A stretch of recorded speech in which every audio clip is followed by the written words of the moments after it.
मेरे साथ कहिए, राम जानकी जी की, पटिया वाले बाबा की। आपकी खास श्रद्धा है पटिया वाले बाबा के साथ के प्रति, है ना? देखिए, ये वीरों की धरती है। मैं जानती हूं कि जो भी नेता यहां आता होगा वो आपसे यही बात कहता होगा, कहता है कि नहीं? लेकिन सच्चाई है कि ये वीरों की धरती है। आपने यहां से कितने अपने जवान बेटे हमारी सरहदों पे भेजे, सेना में भेजे, हमारी देश की रक्षा करने के लिए। इसीलिए ये धरती हमारे लिए हमेशा पवित्र धरती मानी जाएगी।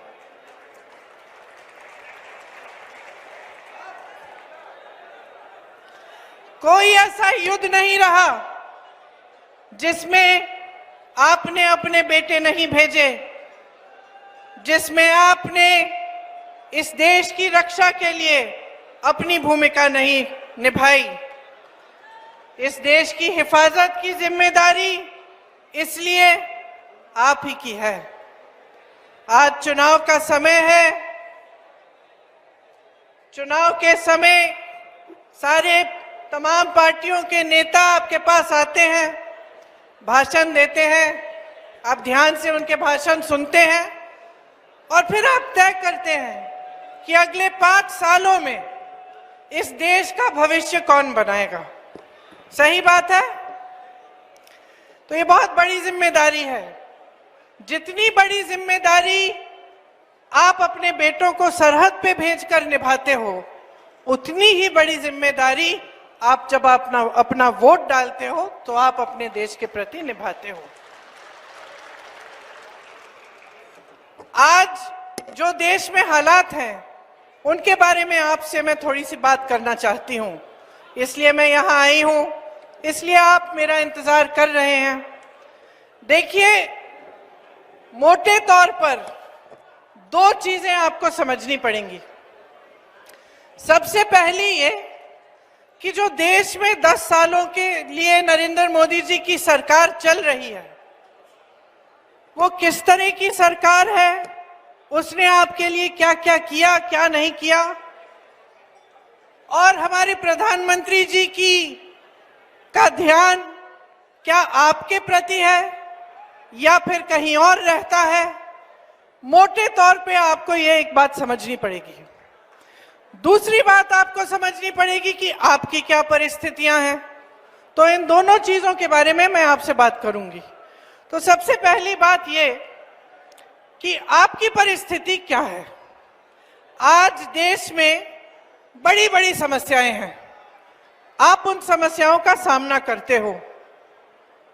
आप देश के किसान हो, मजदूर हो, देशवासी हो, आपका जो जीवन है, जो आपके संघर्ष हैं, आप सुबह उठते हैं, काम पे जाते हैं, किसी को रोजगार किसी के पास है, किसी के पास रोजगार नहीं है, कोई जॉब कर रहा है, कोई खेती में काम करता है, कोई महिला कहीं काम करती है, खेती में हाथ बटा देती है, फिर घर आके काम करती है।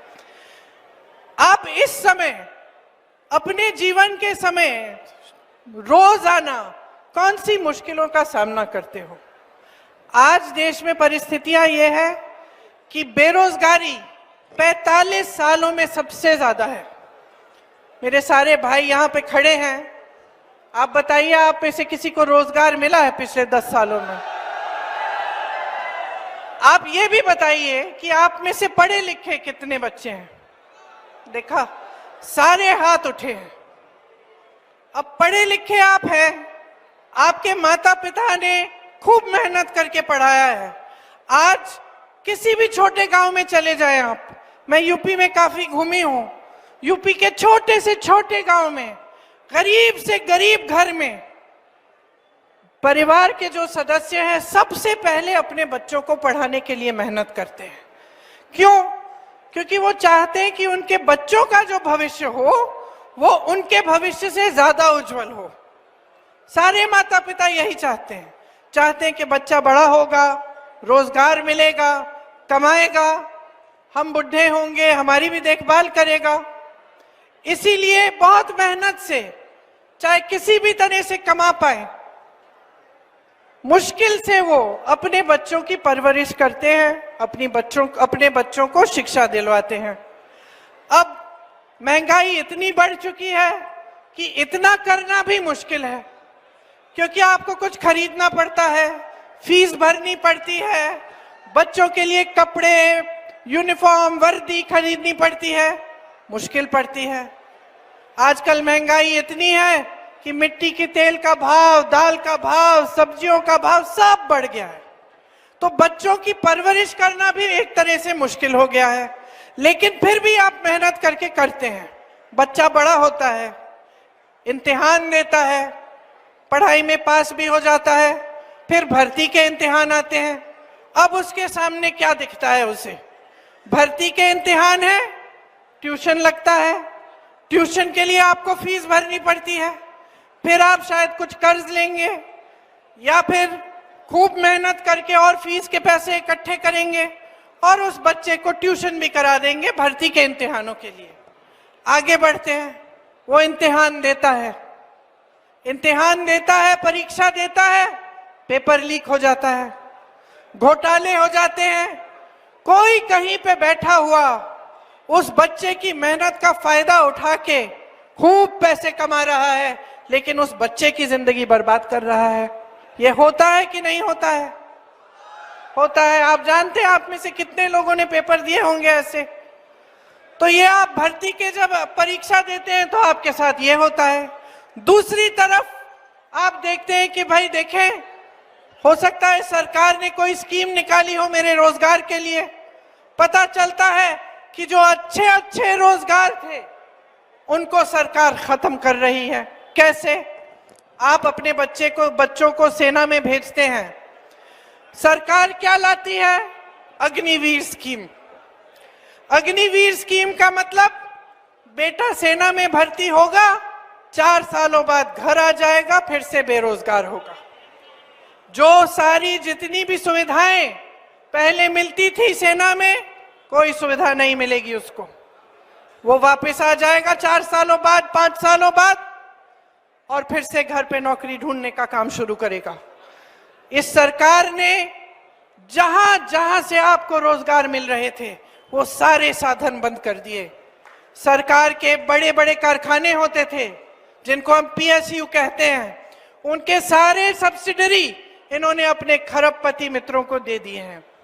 देश का कोयला, देश के कोयले के खदान, देश के बंदरगाह, देश के हवाई अड्डे, देश की सड़कें, बिजली बनाने के जितने भी कारखाने थे, आज सारे प्रधानमंत्री जी के गिने चुने बड़े बड़े खरबपति मित्रों को सौंप दिए गए हैं। ये आपकी संपत्ति थी। क्यों? क्योंकि इससे सिर्फ आपको बिजली, कोयला ये सब नहीं मिलता था, इससे आपको रोजगार भी मिलता था। यहां से रोजगार बनते थे। और कहां से बनते थे रोजगार? जो छोटे और मध्यम जो इंडस्ट्री है हमारी, मतलब ये छोटे कारोबार, जैसे यहाँ पे शहर में पूरे हैं दुकानें, छोटे कारोबार, कोई मैन्युफैक्चरिंग का यूनिट है, कोई कुछ बना रहा है, इसमें आसानी से रोजगार मिल जाता था। कोई बिजनेस कर रहा है अपना, 2-3 लोगों को लगा लेगा, 50 लोगों को लगाएगा, 100 लोगों को लगाएगा, रोजगार मिल जाता था। नोटबंदी लाए मोदी जी, आपको बताया गया देशभक्ति कर रहे हो आप, लाइन में खड़े हो जाओ कतार में, आप सब देशभक्त हो, देशवासी हो, आपने मोदी जी की बात मानी, चले गए अपनी बचत लेके। मोदी जी ने आपसे कहा कि देखना इससे सारा काला धन वापस इस देश में आएगा। क्या आया? क्या आया? कोई हिसाब दिया उन्होंने आपको कि भाई इतना काला धन आया? नहीं दिया, क्योंकि आया ही नहीं। आपको कतार में खड़ा कर दिया। साथ साथ क्या हुआ? जो छोटे कारोबार थे, छोटे बिजनेस थे, छोटे दुकानदार थे, सारे पिस गए। नोटबंदी के बाद जीएसटी लाए, जीएसटी से हर चीज पे टैक्स। आज आप कुछ भी खरीदने जाएं उस पे टैक्स है। पेट्रोल डीजल आप खरीद नहीं सकते। महंगाई वैसे भी इतनी बढ़ गई है, उनके दाम बढ़ गए हैं, उनको अलग छोड़िए, बाकी हर चीज पे जीएसटी है। आप कुछ सब्जी खरीदने जाएंगे, खाना खरीदने जाएंगे, कपड़े खरीदने जाएंगे, कुछ कहीं पे आप किसी चाय की दुकान में बैठ के चाय पिएंगे, कहाँ भी कुछ भी आप लेंगे, आज हर चीज में महंगाई इसलिए है क्योंकि जीएसटी हर चीज पे है। अब आपसे मैं एक बहुत दिलचस्प बात बताती हूं। आप पे तो लग गई जीएसटी, खेती किसानी के सारे सामान पे लगी हुई है जीएसटी, दुकान में जाते हो जीएसटी, सब कुछ महंगा, गैस का सिलेंडर 1200 का। बड़े बड़े खरबपतियों पे जो टैक्स लगी है, क्या मोदी जी ने उस टैक्स को भी बढ़ाया है इन 10 सालों में? नहीं बढ़ाया है। उन पे टैक्स जो लगती है वो वहीं की वहीं है, और आप पे टैक्स जो लग रही है वो बढ़ गई है। उनके कर्ज मोदी जी ने 16 लाख करोड़ माफ किए हैं। सोच भी सकते हैं कि कितना है ये पैसा। मैं खुद नहीं सोच सकती, इसलिए जहां जहां मैं भाषण देती हूँ कभी गलती से 16,000 बोल देती हूँ, फिर मैं उतरती हूँ मंच से, मेरे ऑफिस के लोग कहते हैं भाई 16 लाख है, 16 लाख करोड़। मतलब किसी साधारण इंसान के दिमाग में भी इतना बड़ा एक आंकड़ा समझना मुश्किल है। और ये क्या कर रहे हैं? अपने बड़े बड़े खरबपति मित्र जो हैं, जो 20-22 इस देश में बड़े खरबपति हैं, उनके 16 लाख करोड़ रुपए इन्होंने माफ कर दिए। अब आप पूछेंगे, हमें जब किसान जब कर्ज लेता है, जब उसकी बेटी की शादी होती है, मैंने तो ऐसे किसानों को देखा है जो 50-50 हजार रुपए का कर्ज ले रहे हैं शादी करवाने के लिए अपनी बेटियों की, और वो आत्महत्या कर देते हैं क्योंकि वो कर्ज नहीं लौटा पाते। 10,000 रुपए के लिए, 50,000 रुपए के लिए, 1 लाख रुपए के लिए आज देश का किसान आत्महत्या करता है। और देश का खरबपति देश की संपत्ति से, आपके सरकारी बैंकों से 16 लाख करोड़ रुपए का कर्ज अपना माफ करा देता है। ये चल रही है बहनों और भाइयों सरकार आपके देश में। जब आपके बेटे सरहद पे जाते हैं, खून पसीना दे के आते हैं देश के लिए, तो उनकी ये उम्मीद है कि जो सिंहासन पे बैठेगा, जो हमारे देश के प्रधानमंत्री बनेंगे, उनका ध्यान सिर्फ बड़े बड़े खरबपतियों की तरफ होगा? क्या ये उम्मीद रखते हैं आप अपने नेताओं से? कैसी परंपरा रही है हमारे देश की। महात्माओं से लेकर राजनीति से पहले धर्म की जो परंपराएं रही हैं, उन्हीं ने तो हमारी राजनीति की परंपरा की नींव डाली। महात्मा गांधी जी ने जो आंदोलन किया ब्रिटिश साम्राज्य के खिलाफ, किस पे आधारित था? वो हिंदू धर्म की सीख पे आधारित था। कांग्रेस पार्टी किस पे आधारित है? हिंदू धर्म जो सिखाता है उस पे आधारित है। कैसे? क्योंकि महात्मा गांधी जी ने जो आंदोलन किया उसमें एक ही उनकी धारणा थी, सत्य। सत्य के पथ पे चलना, और उस सत्य के आधार पर ये देश आजाद हुआ। ये हमारी परंपरा है। हमारी परंपरा है गुरुओं महात्माओं से लेकर आज तक हमारी परंपरा ये रही है इस देश की कि जो सत्ता में रहता है वो देश की सेवा ही उसका धर्म बनता है, और वो धर्म को इस तरह निभाता है कि वो देश की जनता को सर्वोपरि रखता है, भगवान की तरह मानता है। ये हमारी परंपरा रही है। आज हमारी सरकार जो है वो जनता के लिए नहीं चल रही है, वो आपके लिए नहीं चल रही है। कैसे पता चलता है? जब इनके नेता, भाजपा के नेता आपके सामने भाषण देने आते हैं तो जरा मुझे बताइए कि क्या क्या बातें करते हैं। मोदी जी से के मुंह से अगर किसी एक जने ने ये शब्द बेरोजगारी सुना हो तो हाथ उठाओ। सुना है? 10 सालों के लिए प्रधानमंत्री रहे हैं।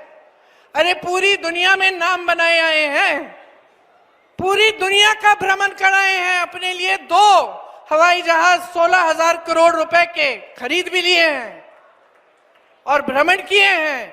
अमेरिका से लेके, इटली से लेके फ्रांस, पता नहीं कहां कहां घूम आए हैं। अच्छी बात है, कहते हैं देश का नाम मान सम्मान बढ़ा रहे हैं, ठीक है। लेकिन मोदी जी क्या इस देश की जनता को भूल गए हैं, या फिर सत्ता इतनी हो गई है और मीडिया का अपार समर्थन है, खरबपतियों का अपार पैसा धन है कि जनता से कट चुके हैं। और भाइयों और बहनों, ये होता है, कोई पुलिस का बड़ा अफसर होता है, उसके सामने जो छोटे जो पुलिस के अधिकारी हैं वो डरते हैं कभी कभी सच बताने से। कभी कोई गलती हो गई, कुछ हो गया, बताएंगे नहीं। कोई सरकारी अधिकारी होता है, बहुत सत्ता होती है उसकी, बहुत अहंकार होता है, तो बाकी जो लोग हैं उनके पियन, उनके यहाँ जो काम करते हैं वो डरते हैं। मैंने देखा है प्रधानमंत्रियों के साथ क्या होता है, चमचे आ जाते हैं इर्द गिर्द, आते कि नहीं? सुबह उठते हो कहते हैं बहुत खिल रहे हैं नेताजी, भाषण देते हो कहते हैं वाह वाह क्या भाषण दिया आपने, आज तो आपने बढ़िया भाषण दिया। कुछ काम करते हो, किसी से मिल लेते हो, कहते हैं कि आज तो प्रधानमंत्री जी आपने तो सबको दिखा दिया, वाह किस तरह से आप मिले उस किसान से, है ना? यही होता है। लेकिन इसमें क्या होता है, जो आसपास के लोग हैं वो सच्चाई नहीं बताते। जब वो सच्चाई बताना बंद करते हैं तो नेता कट जाता है जनता से। आज मोदी जी महलों में रहते हैं, बड़ी बड़ी गाड़ियों में घूमते हैं, बड़े बड़े हवाई जहाजों में घूमते हैं, आपके बीच आते हैं तो इस तरह से मंच पे आते हैं।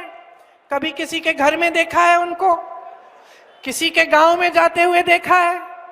मैं यूपी में काम करती हूँ, वाराणसी उनका क्षेत्र है, वहां एक ऐसा घर नहीं है जहां वो चले गए पूछने किसान से कि भाई क्या हाल है तुम्हारे, कैसे जी रहे हो, ये जो महंगाई मैंने की है तुम्हारे लिए, इसका सामना तुम कैसे कर रहे हो, जो बेरोजगारी है उसका सामना तुम कैसे कर रहे हो, घर पे पैसे कैसे आते हैं, बच्चे बड़े कैसे होते हैं, कभी नहीं पूछा मोदी जी ने।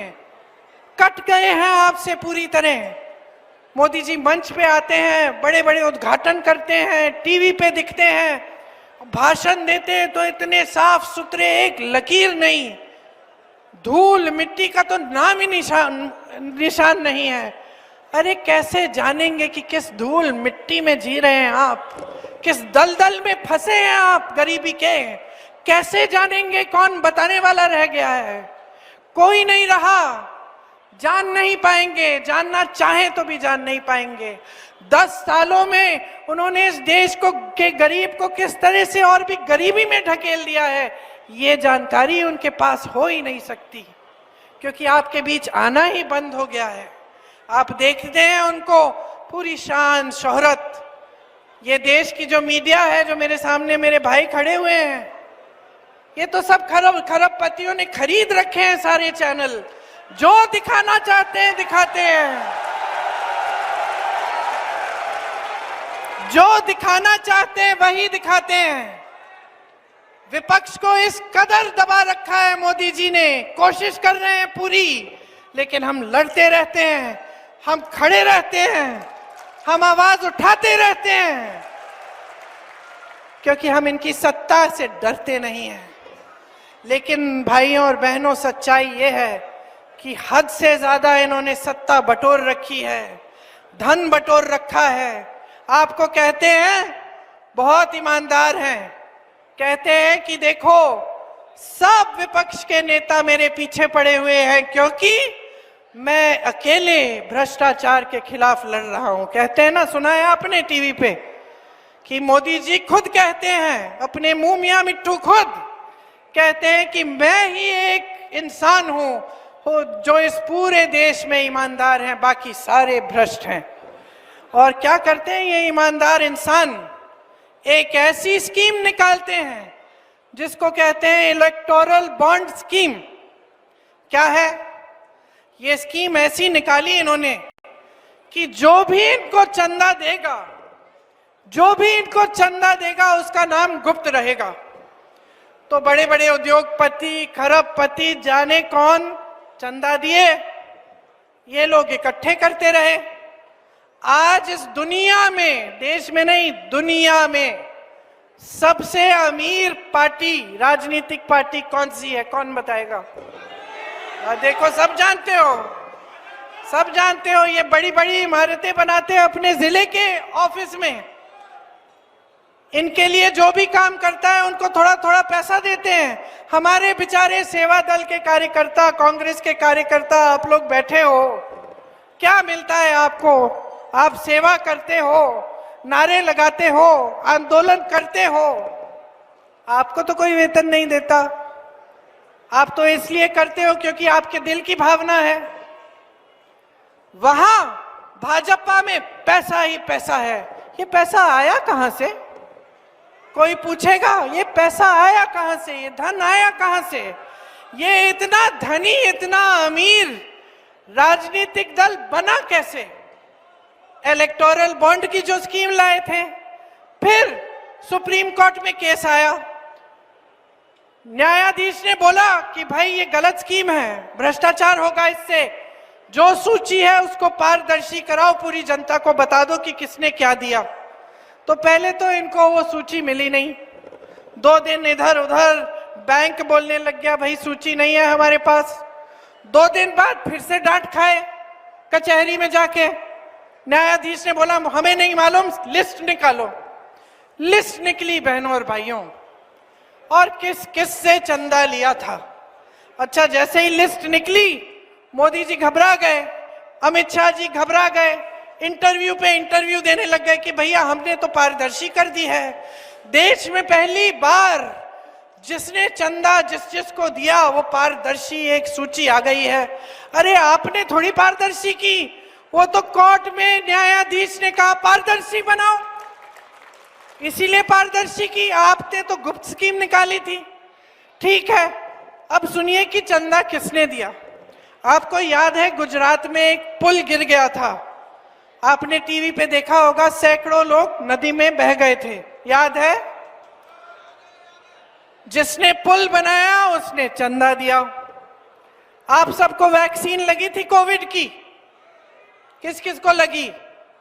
मुझे लगी 2-2 बार, हम सबको लगी। वैक्सीन के वो जो क्या कहते हैं उसको, सर्टिफिकेट को, उस पे किसका चेहरा था? जोर से बोलो। मोदी जी का चेहरा था ना। मोदी जी खुद अपना चेहरा लगाए कि मैंने पूरे देश में वैक्सीन लगाई है और दुनिया भर में भी वैक्सीन भेज दी है, मोदी जी खुद कहते थे। आज क्या पता चल रहा है कि उस वैक्सीन में कुछ और भी था, मतलब कि उस वैक्सीन से कुछ लोगों को ऐसी दिल का दौरा पड़ सकता है, अचानक वो मर जाते हैं। आज पता चल रहा है, आज उसी वैक्सीन की कंपनी ने, और सुन लीजिए एक ही कंपनी थी, ये नहीं कि 10-10 कंपनियों को बोला कि वैक्सीन बना दो, एक ही कंपनी थी, उसने वैक्सीन बनाई, हम सब ने वैक्सीन ली, हम सबको सर्टिफिकेट मिली, और कुछ लोग नौजवान बिल्कुल ठीक अपना जिम कर रहे हैं, कुछ और कर रहे हैं, इस तरह से मंच पे भाषण दे रहे हैं, वहीं पे गिर के मर गए। आज वो वैक्सीन की कंपनी कहती है कि हाँ इसमें कुछ ऐसा है कि कुछ लोगों का रिएक्शन हो सकता है इससे। उस वैक्सीन की कंपनी से मोदी जी के पार्टी ने चंदा लिया। जिन लोगों पे मोदी जी ने छापा लगवाया था उनसे फिर उनकी पार्टी चंदा लेती है, छापे बंद। फिर जिन पे केस डाले थे और जिन पे मुकदमे डाले थे उनसे चंदा लेते हैं, मुकदमे ठंडे बस्ते में चले जाते हैं। तो आप बताइए चंदा ले रहे थे कि वसूली कर रहे थे? जैसे छोटे जो रास्ते के गुंडे होते हैं जो आके आपकी दुकान में बोलते हैं भाई हफ्ता दो, यही तो कर रहे थे ये लोग। और ऐसे कर करके अपनी पार्टी को सबसे अमीर पार्टी बना दिया देश में।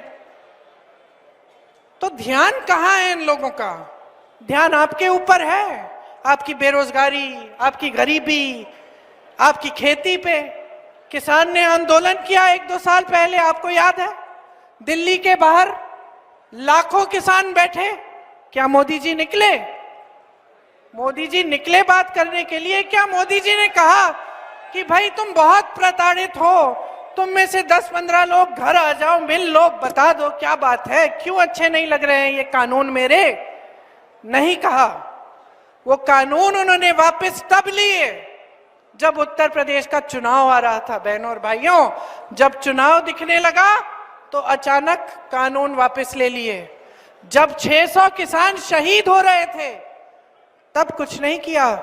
जब आपका मंत्री, इनकी सरकार का मंत्री उत्तर प्रदेश में और उसका बेटा जीप के पहियों के नीचे किसानों को कुचल रहा है, तो आप मंत्री को बचा रहे हो, उसके बेटे को बचा रहे हो।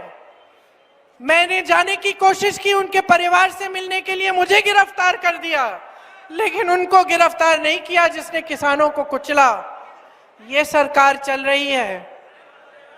तो अब ये सारी बातें आपके सामने हो रही हैं। मैंने आपको कहा देश की परिस्थिति समझो किस तरह की स्कीमें आ रही हैं, किस तरह से देश की सरकार बड़े खरबपतियों के लिए चल रही है, और फिर अपने अनुभव को समझो।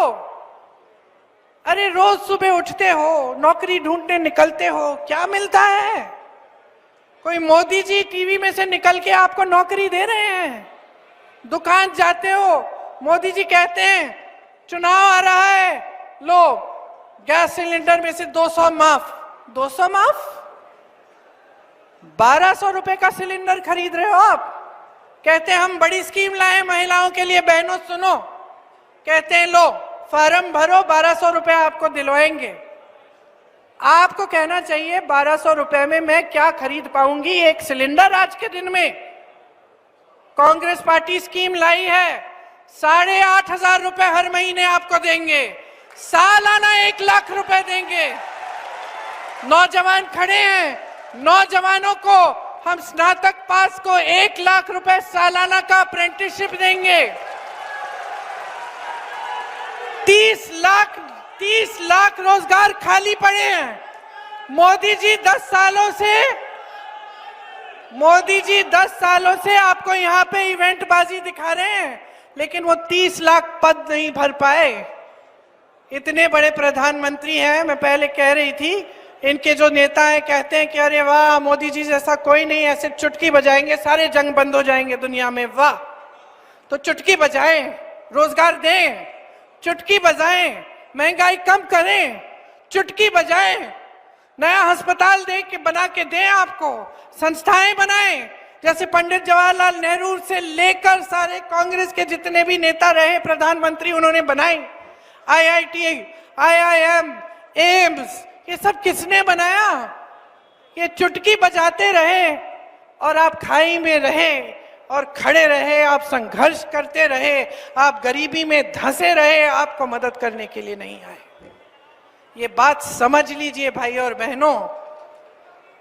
आपके दिलों में इस देश के लिए कुछ प्रेम होगा कि आप अपने बच्चों को सरहद पे भेजते हैं।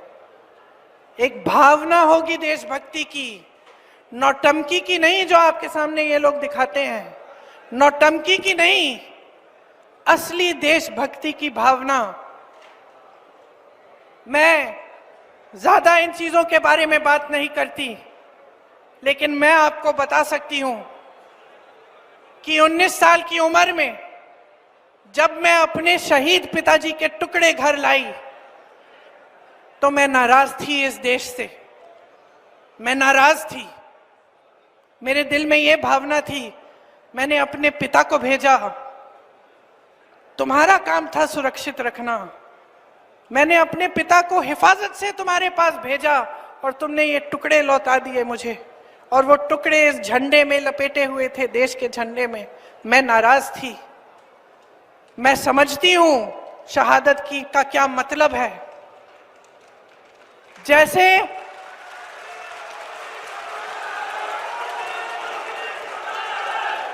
आज मैं 52 साल की हूं, पहली बार मैंने ये चीज सार्वजनिक ऐसे मंच पे कही है, लेकिन वो जो नाराजगी थी मेरी, आस्ते आस्ते मैं समझी कि उस तरह की जो नाराजगी होती है वो सिर्फ उससे होती है जिससे प्रेम करते हैं हम। मेरे देश के लिए मेरे दिल में कितना प्रेम है, मैं कैसे समझाऊं। जब मोदी जी मंच पे खड़े होकर मेरे पिता को देशद्रोही बोलते हैं, जब मोदी जी कहते हैं कि मेरे पिताजी ने कोई कानून बदल दिया अपनी मां से विरासत लेने के लिए, तो मेरे दिल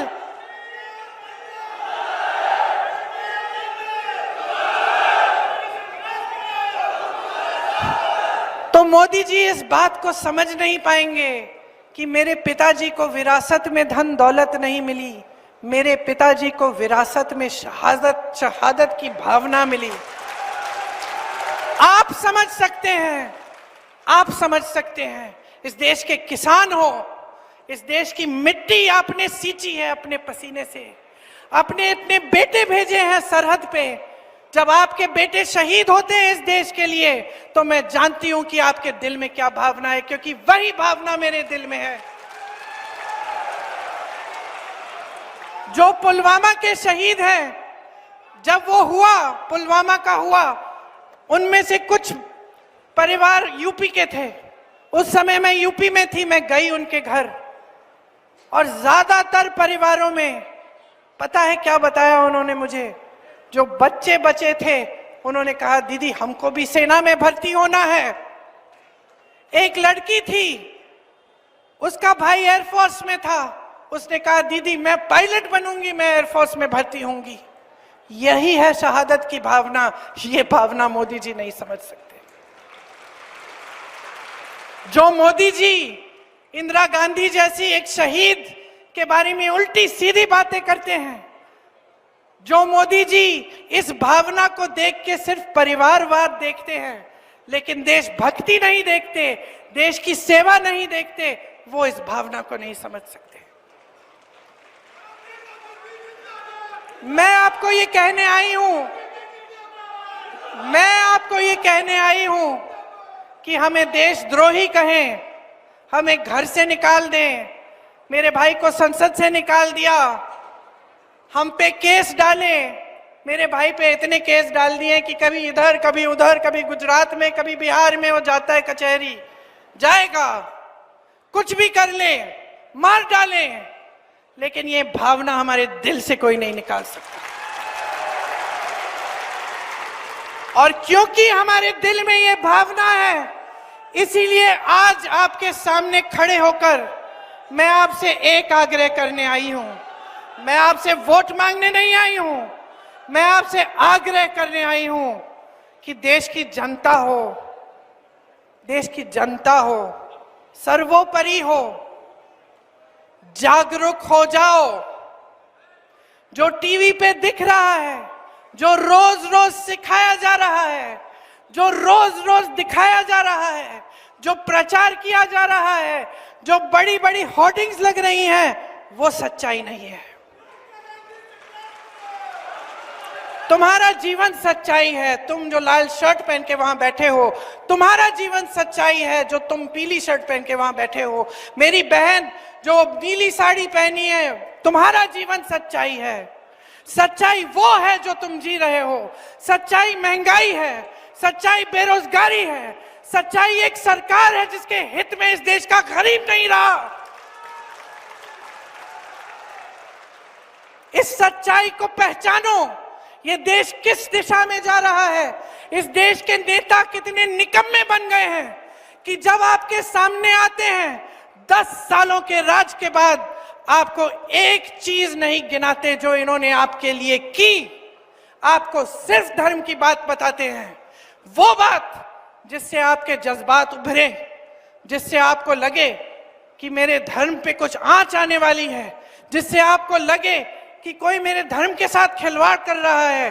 क्यों करते हैं? क्योंकि उसके जरिए आपका वोट लेते हैं और सत्ता में रहते हैं। पहचानिए इनको, इनकी सच्चाई को पहचानिए। हम सब धार्मिक हैं। इस देश में कोई ऐसा नहीं है जो धार्मिक नहीं है। इंदिरा जी ने मुझे सिखाया पूजा करना। पूजा का कमरा था उनके कमरे के पास, रोज सुबह बैठती थी। इंदिरा जी ने सिखाया, राजीव जी के साथ मैं मंदिर जाती थी, मेरी माँ जो यहाँ आई विदेश से, यहाँ की परंपराएं सीखी, उन्होंने मुझे सिखाया धर्म क्या होता है, हिंदू धर्म क्या है, हिंदू धर्म सत्य है। ये देश, इस देश का आधार सत्यमेव जयते है। हम जान देते हैं, हम सरहद पे जाते हैं तो सत्यमेव जयते नाम मुंह में लेकर, हम ये लफ्ज मुंह में लेकर जाते हैं, दिल में लेकर जाते हैं। और ये लोग आपके साथ खिलवाड़ कर रहे हैं। जब जब चुनाव आता है इनकी बातें सुनिए। कभी कहते हैं कि कांग्रेस पार्टी आपका मंगलसूत्र चुराने वाली है, कभी कहते हैं कि एक्सरे लेकर, एक्सरे मशीन, मोदी जी कह रहे हैं, देश के प्रधानमंत्री, मुझे तो यकीन ही नहीं हुआ, मैंने टीवी यूं घुमाया कि हो सकता है कुछ गलती है। आपको कहते हैं कि एक्सरे मशीन लेके कांग्रेस पार्टी आपके घरों में घुस के आपके मंगलसूत्र, आपका सोना, आपकी संपत्ति ले जाएंगे। ऐसी फिजूल की बात आपने सुनी है?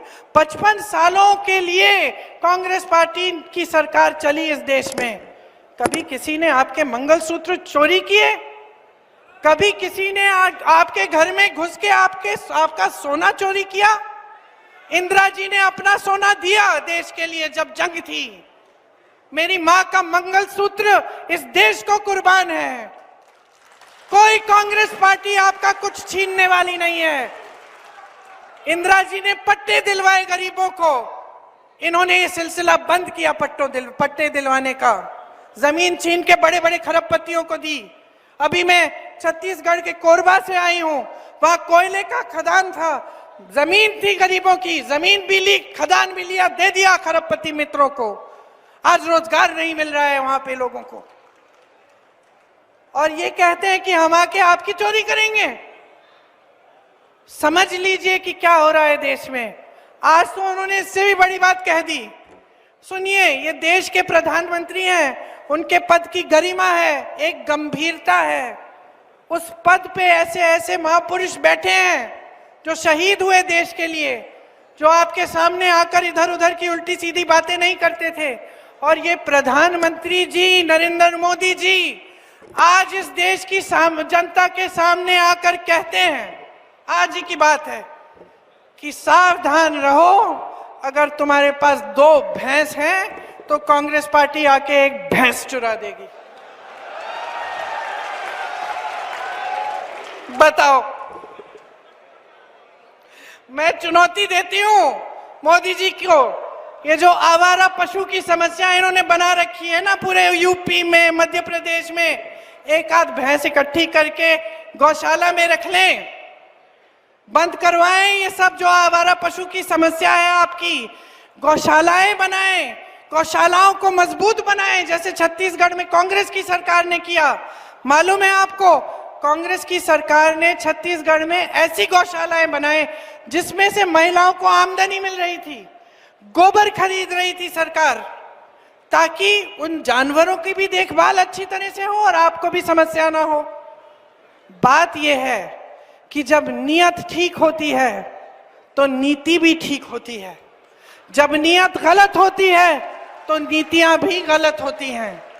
आज नीतियां इस आधार पे नहीं बन रही है कि आज का आम आदमी, इस देश का साधारण व्यक्ति कैसे जी रहा है, क्या संघर्ष कर रहा है। आज सरकार की नीतियां बड़े बड़े खरबपतियों के लिए बन रही हैं। अब मैंने खूब लंबी बातें कर ली, आपने बहुत ध्यान से मेरी बातें सुनी, मैं देख रही हूं। मैं आपसे सिर्फ ये कहने आई थी कि जागरूक बनो, गहराई से इन बातों को समझो। जो बेवकूफ बनाने की कोशिश कर रहा है उसको पहचानो।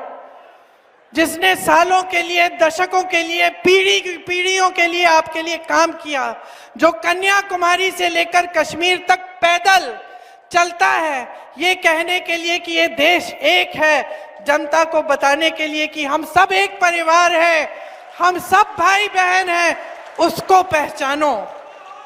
और अपनी सच्चाई, अपनी असलियत को पहचान के ये जो कीमती वोट है जो संविधान ने आपको दिया है, इसको आप एकदम विवेक से इस्तेमाल करो और मैं ये नहीं कह रही हूं कि किसी नेता के लिए अपना वोट दो, मैं ये नहीं कह रही हूं कि मेरे लिए अपना वोट दो, कि कांग्रेस पार्टी को ही जाना चाहिए। मैं कह रही हूं अपने विवेक का इस्तेमाल करो, पहचानो असलियत को, और ये जो वोट है ना, ये अपने अधिकारों को मजबूत करने के लिए, अपने पैरों पे खड़े होने के लिए, अपने भविष्य को मजबूत बनाने के लिए, इस देश के भविष्य को बुलंद बनाने के लिए डालो, इस देश के संविधान को बचाने के लिए डालो, इस देश के अधिकार, आपके आरक्षण को बचाने के लिए डालो।